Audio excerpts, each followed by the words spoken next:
and now is a full-time employee there.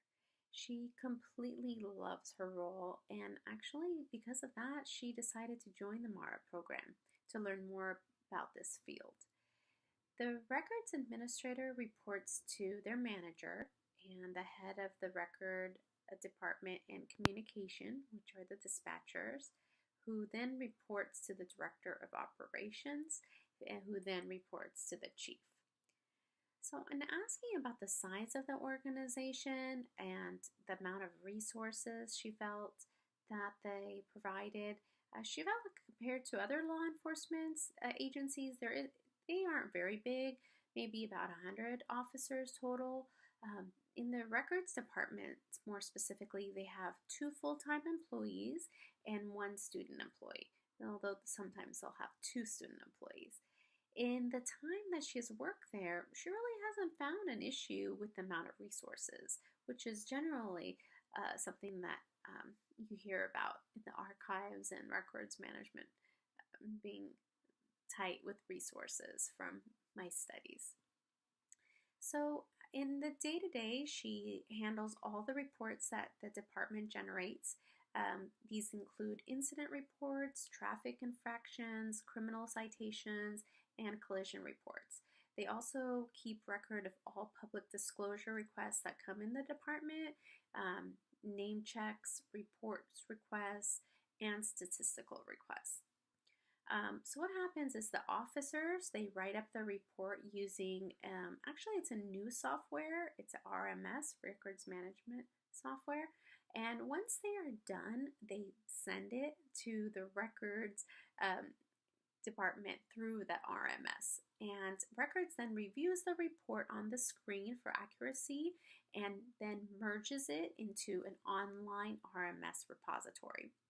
So no reports are handwritten anymore, but before this software, officers would type up the report, print it out, put it in the records mailbox outside the office, records that would then review the written report and then put the information in the old software.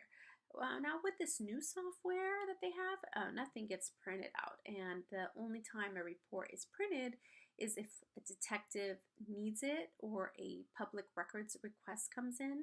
The reason why a lot of the older officers, may give some resistance is really just because they don't like change and they get frustrated learning the new system, but they're slowly coming around. Now, another part of the role, as I was mentioning, the handling the records requests, is it doesn't have to be just a criminal case. It can be like collision or traffic ticket, lost property. So a requester will email their request, providing them with as much information as possible, the case number, name, date, incident type, and they try to respond within 5 days of the request. They then locate the file, depending on the type of report, make a copy, and send it to the requester. However, there are certain things that they need to be redacted from the reports: social security numbers, credit card information, etc.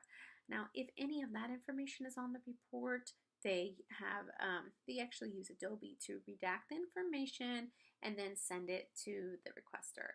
They always document their records requests so that if there is any confusion, they are covered. They have the received and sent dates all written out. So we learn a lot in our studies about controlled destruction, and I was asking about that in her line of work, and she says everything they do caters around the retention and disposal schedules.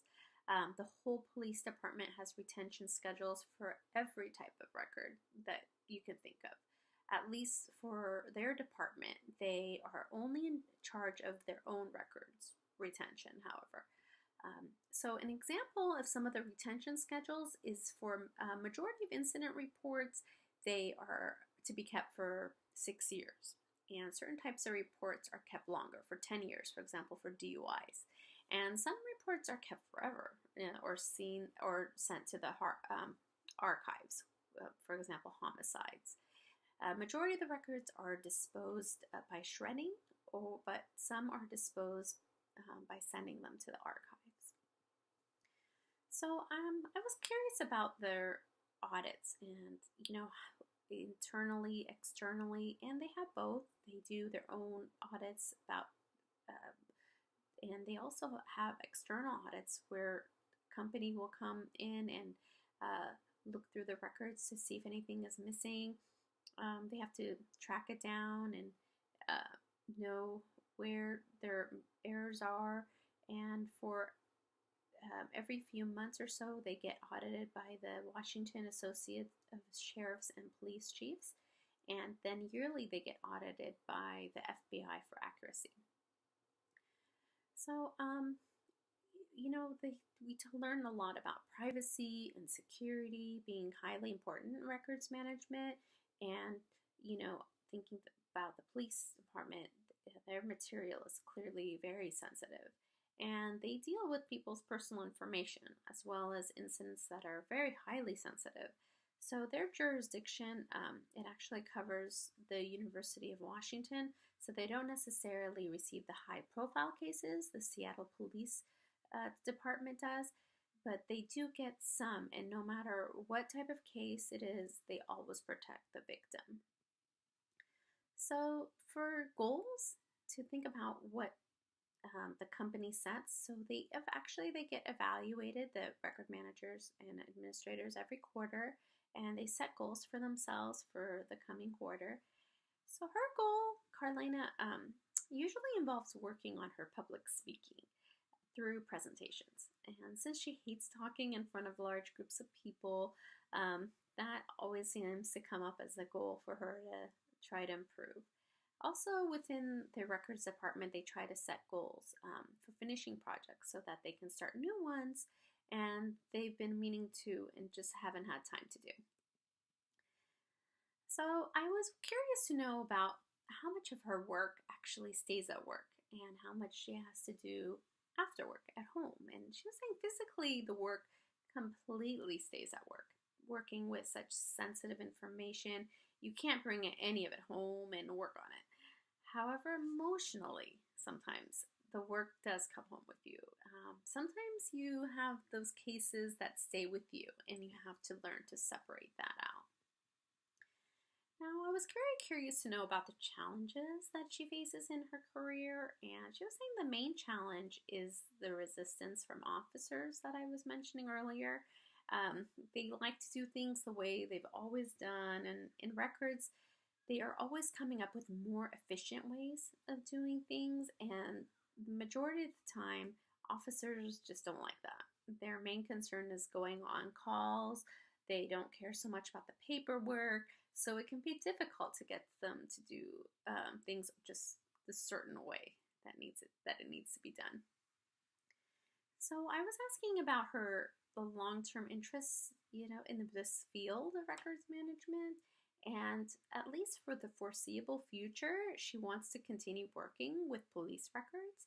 It's really interesting to her to read about what goes on in the city around her, and she loves getting to know the officers as well as engaging with the public. There's a lot of room for growth at normally police departments, but not so much at this University of Washington Police Department. So she knows eventually she would like to move to a larger agency and be with more people and more records to manage. So I was curious about what she might not like about her work, and her main point was that there is a lot of politics that go on that she wants nothing to do with, but really can't always avoid.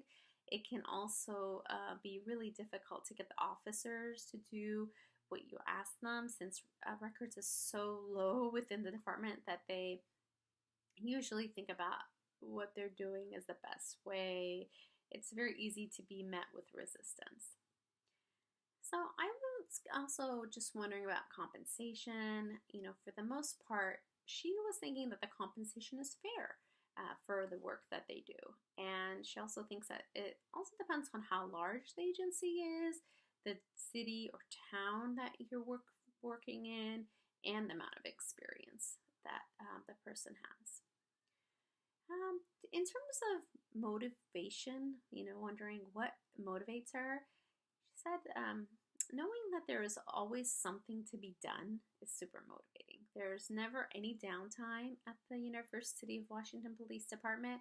They always have one project or another to work on, and she loves being able to cross things off a list and see the list of things just starting to go down. And she feels like what they do in records is important. And even if others don't quite understand it, and just that really motivates her.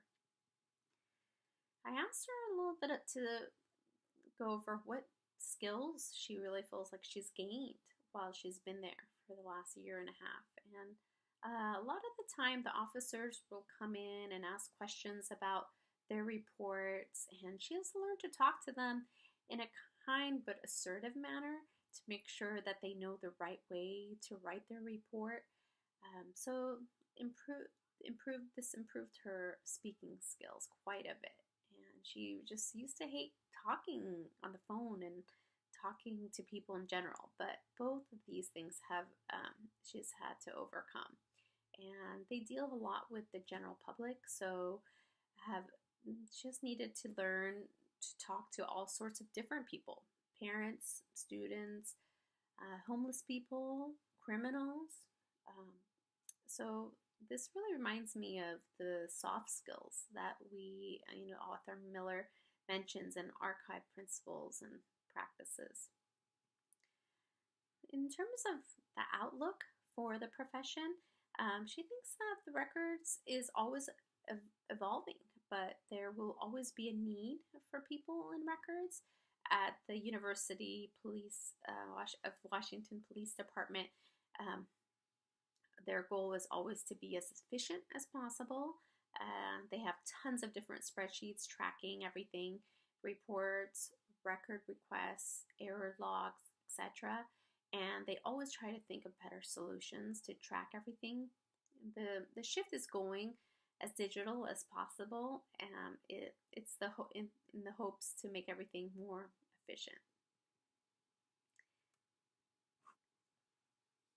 And that concludes my interview with Carlena, and I really enjoyed it, just learning so much detail about her days and her months and the years, what it's like being in the records managing field. What do they actually do, and what are things that she's learning? And it was very, very nice, especially since I've already had spoken a little bit to someone in the archives field. It was a nice change to see what exactly records management entails in beyond what I've studied in the textbooks.